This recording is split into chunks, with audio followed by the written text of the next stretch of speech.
Propulsion systems. So, yeah, okay. let's start. All right, good afternoon, everyone. I'm Kean How Cheah from University of Nottingham. I believe probably most of you are not aware that Nottingham, we do have two campuses overseas.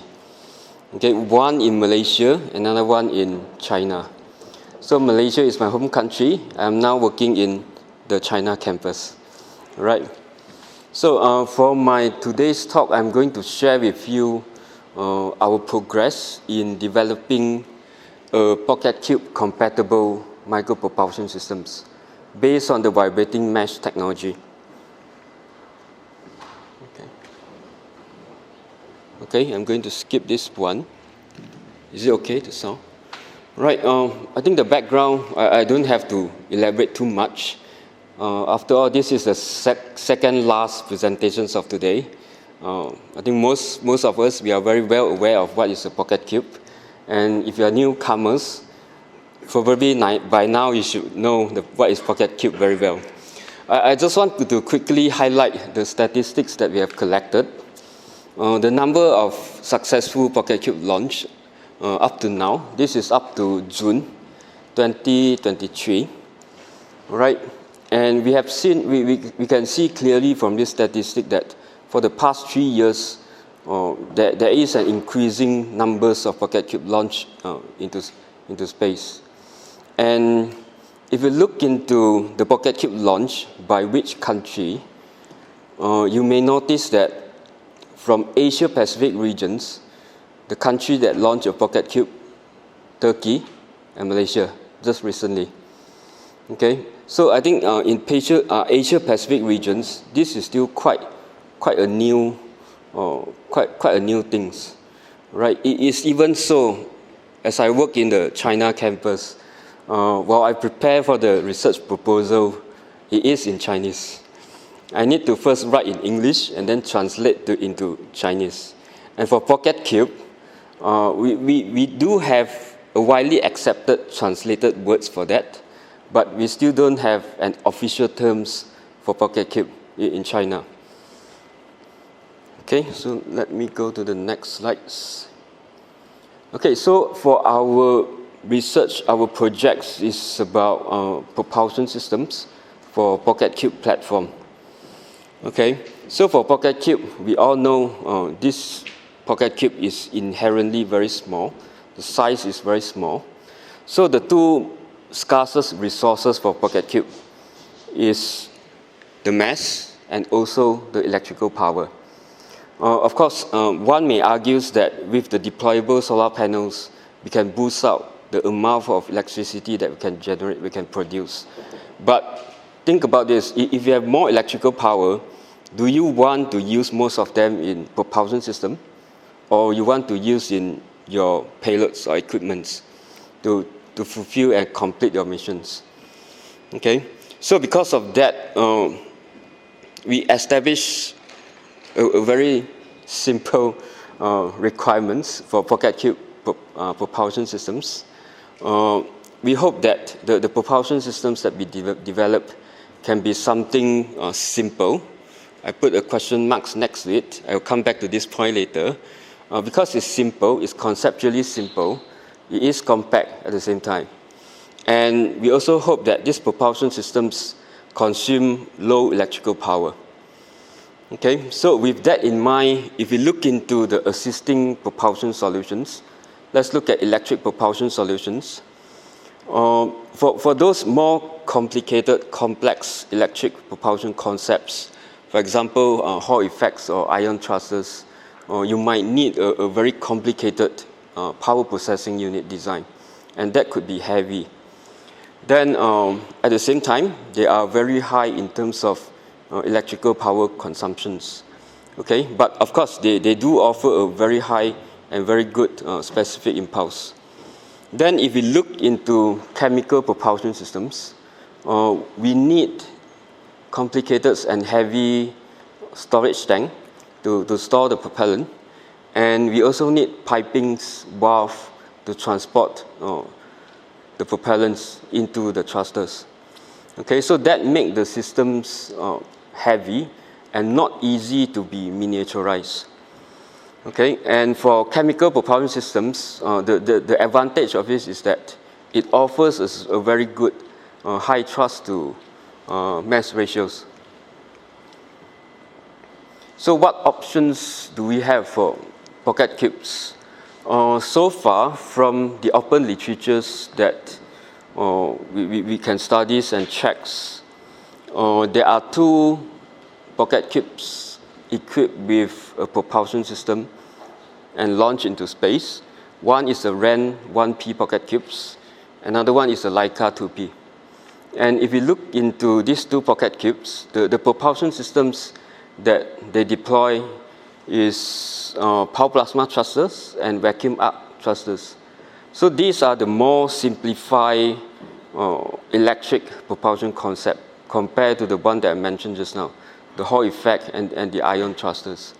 So because of that, it's actually easier to miniaturize these 2 assisting concepts to make it smaller and more compact and fit into a PocketQube platform. So for our research, our projects, we are trying to look into a different and new propulsive concept which might just for PocketQube. The reason is because when we upscale such systems, it offers actually very limited advantages compared to electric propulsion systems. So how our concept works is that we are making use of this concept we call ultrasonic atomizations. And if you look at here, where is it? Is it this one? Okay, this is a vibrating mesh. So a vibrating mesh is made of a very thin stainless steel plate perforated with predetermined numbers of apertures or hole and attached to a piezoelectric actuator. So how we produce the thrust is such that we will supply a high frequency voltage to the piezoelectric actuators at the resonance frequency so that we can get localized vibrational energies. And these energies will induce the capillary wave and also cavitations in the bulk liquid, in the working fluids. And through this process, we are able to break the bulk liquids into very tiny, very fine droplets. Then if we can eject these droplets at high speed, we can get the thrust that we need. Okay. It's not moving.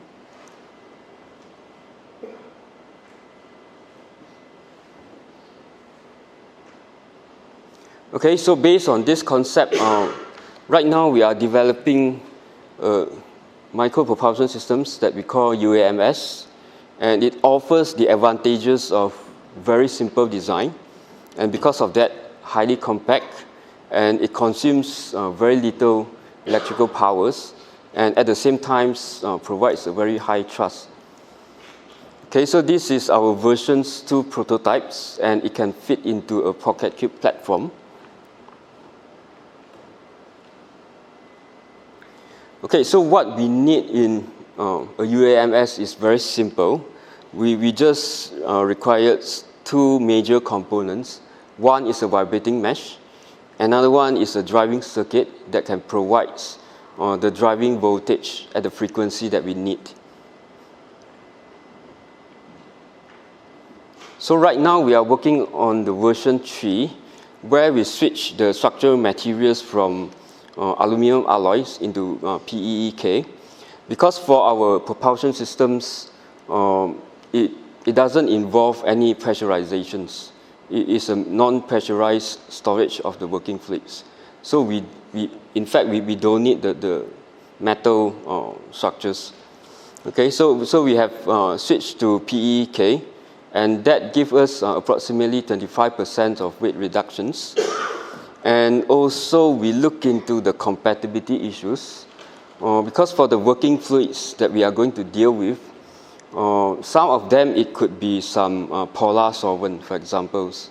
And for that kind of polar solvents, it may not work with all the materials, especially the gaskets and O-rings.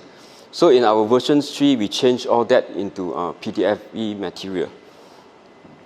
And like I said just now, because of the non-pressurized storage and the mass flow rates for these propulsion systems is low, we can make use of the capillary suctions to transport the liquids from the propellant tank to the vibrating mesh. So we just need some porous sponge to help us to do this kind of liquid transfer. For the working fluids that we are using now is a liquids named propylene carbonates. So this is a types of polar solvent commonly used in cosmetic preparations.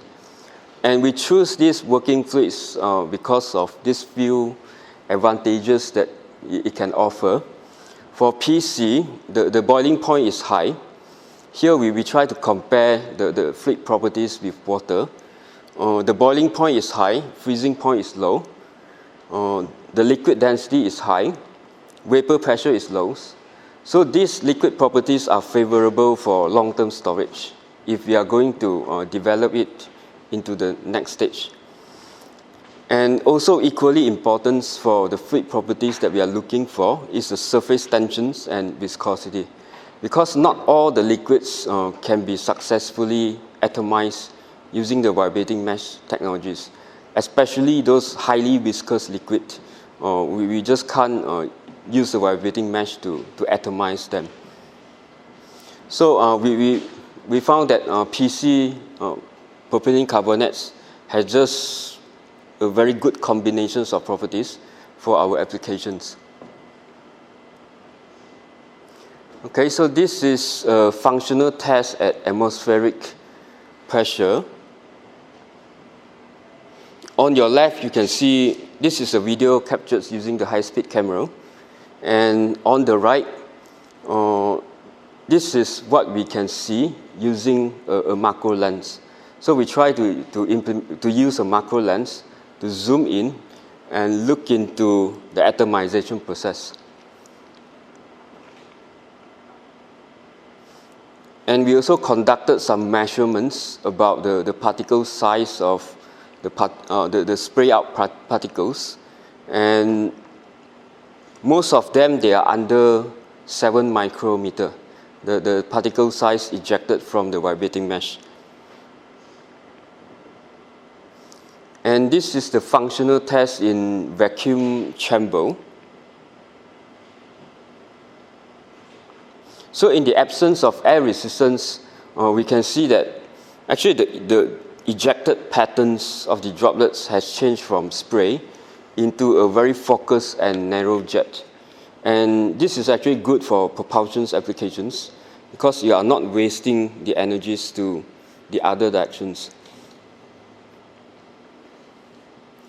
Okay, we also conducted thrust measurements using our in-house design and built torsional thrust stand inside these vacuum chambers. And for your information, this project is running on a very modest and small budgets. We don't have a very proper vacuum chambers to do the testing. So what we have at the moment is just a very simple acrylic vacuum chambers, and we just recently upgraded it to a stainless steel vacuum chambers. But even that, the vacuum levels that we can get is just about 100 Pascal. So the videos that I showed you just now is conducted in 100 Pascal. Okay, so this is the result for the thrust measurements. The thrust levels that we can get from this prototype is about 100 micronewton. But I would like to highlight about the specific impulse.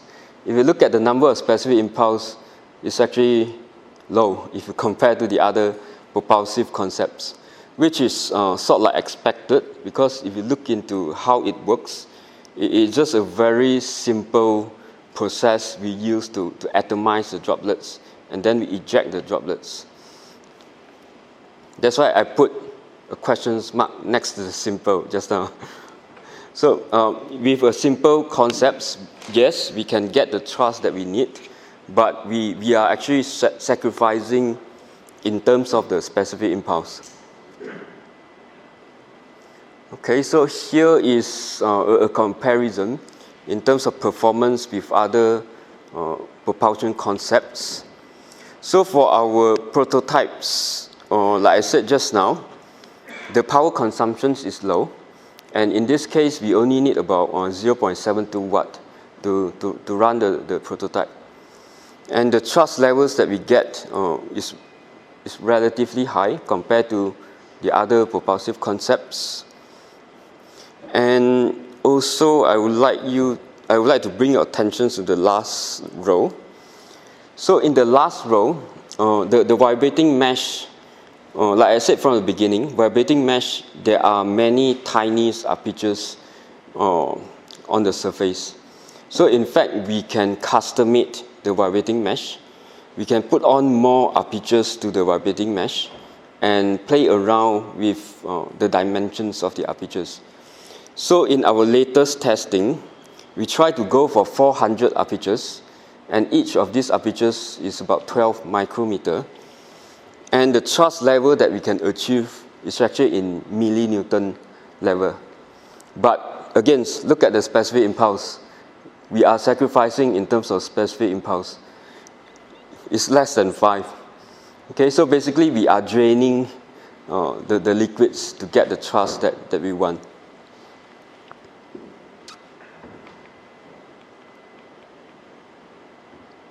Okay, so to conclude everything, this is, I would say, more like a research project that we are doing now. Try to look into a new propulsive concepts and see whether it's possible to develop further and implement in a PocketQube's platform. That's why I'm here today. I hope to get more critical feedback from you, whether this is a good or bad idea. We just started this project for about 1.5 years. It's not too late to shoot it down, but for now. Okay, then the very last slides. Okay, like I said just now, we are sacrificing in terms of the specific impulse. If we look into the concept of propulsions, if we want to increase the specific impulse, essentially what we need to do is we can increase the exit velocity.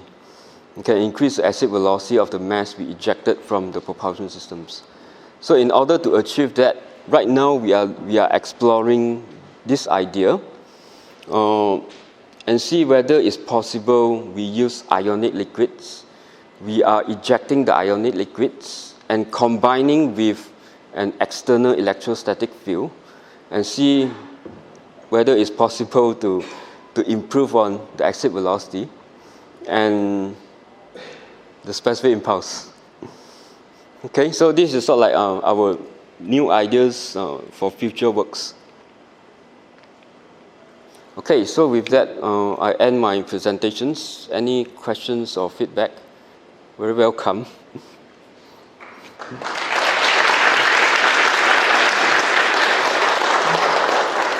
anyone got any questions for Kean? We've got time for 1 or 2.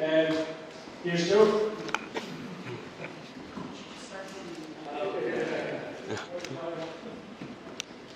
Thank you. It's a great presentation.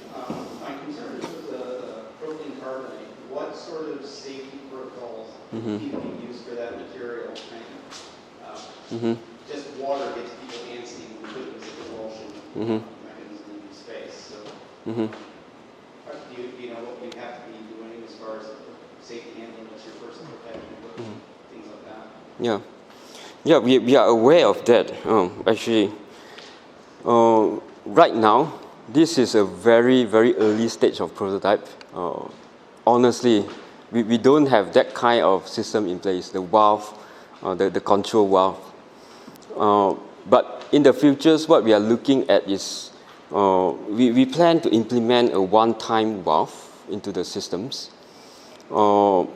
This can be done by using if we can have a hydrophobic membranes, then we can make use of electrostatic force to push the liquid through the hydrophobic membranes. That will activate the system. It's sort of like activate the systems. So meaning that before the launch, we are not activating it because it's hydrophobic. The liquids will not flow through this membrane. But once it's in orbit, we can use the electrostatic force to push it through. One final question?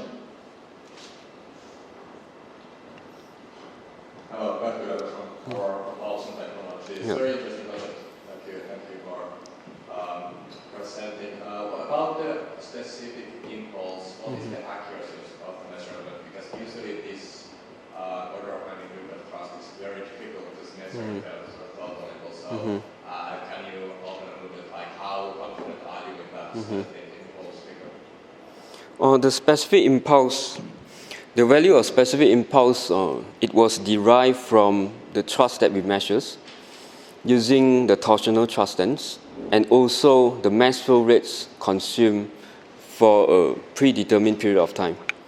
So for our torsional thrust ends, the resolutions we can get about 5 micronewtons for the torsional thrust ends. Then for mass flow rate usually is not a big problem because you can easily get a very high precision weighing balance to measure the change in terms of the mass before and after. So for that, if you want me to put the numbers, I would say about 15 to 20%. Most of the errors coming from the thrust measurements. Thank you. Okay. Right.